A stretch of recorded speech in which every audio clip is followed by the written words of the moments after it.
Today, we are doing the first part on a series on the DJI Mini 3 Pro. Hi, this is Remedy and you're welcome to my YouTube channel. Please do not forget to subscribe, hit the notification button and like this video as well.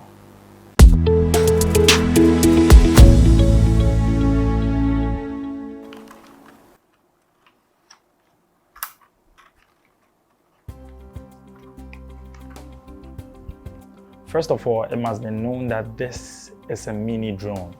This is a mini drone, hence the name. But then it has some professional features. That is why we have Pro attached to the Mini, hence DJI Mini 3 Pro. Let's outline some of the professional features. This mini drone captures 4K at 60 frames per second and 1080 at 120 frames per second. It also features a 48 megapixel camera. Can you imagine a small mini drone like this captures 48 megapixel camera? That is quite wonderful for its size. This drone also comes with a tri-directional obstacle sensing, which means it can avoid obstacles beneath it, in front of it, and behind it. The only downside is that it doesn't have obstacle avoidance on the sides of the drone, but that is quite okay for a mini drone. But then today's focus isn't on the drone. We are focusing on the DJI RC. The DJI RC is our focus today. So now let's zoom in straight to the DJI RC. In my opinion, this is one of the best additions to a mini drone. Having such a wonderful controller for a mini drone has been one of the best additions DJI has ever made. So now let's zoom into some of the wonderful features of the DJI RC. First of all, it features a 5.5 inch screen, which is very good for someone like me who has gotten used to putting phone on my controller all the time. This controller is actually for my DJI Mavic 2 Pro and it's been so helpful. But there are definitely downsides to using this as well. Sometimes the screen can go very dim, especially when you're shooting in daylight. And then sometimes you can even have low battery because you have other apps running on the phone as well. But this is very dependable because you can use your phone and then use this as well. Having a built-in screen has been a lifesaver for me. Over the past few months that I've been using the DJI Mini 3 Pro, I've not had any issues with it as well. The screen brightness is so good. I think I'm falling in love with the RC. I don't think I'll need it anymore. Ignore that. Let's continue. We have 3 buttons right above the 5.5 inch screen. To your right is the power button. In the middle are the various modes. The first mode is the cinematic mode. The middle one is the normal mode. And then the last one is the sports mode. Right after that, we have the return to home button or the pause button.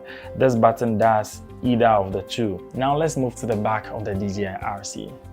First of all, there are 2 custom buttons right behind the DJI RC, which can be customized to do anything at all. But the default settings these 2 custom buttons have are, first, when you press this, it changes the mode from landscape to portrait mode. And the one to the left aligns the gimbal to the middle. So let's say you are tilting up or tilting down. Immediately you press the custom button to the left, it aligns the gimbal or the camera to the middle. The back of the DJI RC also holds the joysticks for the DJI RC. So you just take them off when you need to fly and then screw them right up here. But you have to do that very carefully because they are quite small. Screw them up here. Make sure they've been fastened very well. Good. So this is where the joysticks are held after flying, or this is a temporary storage position for the joysticks. Now we move to the front side of the DJI RC.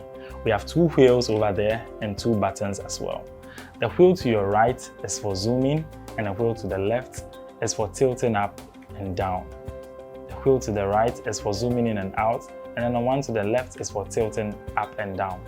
The button to the right is for taking snapshots or photos, and the one to the left is for recording. Now let's check out what is below the screen. Over here we have a USB Type-C port, which is used to power the DJI RC. and then we have a micro SD slot and another USB Type-C port, which is actually for data transfer.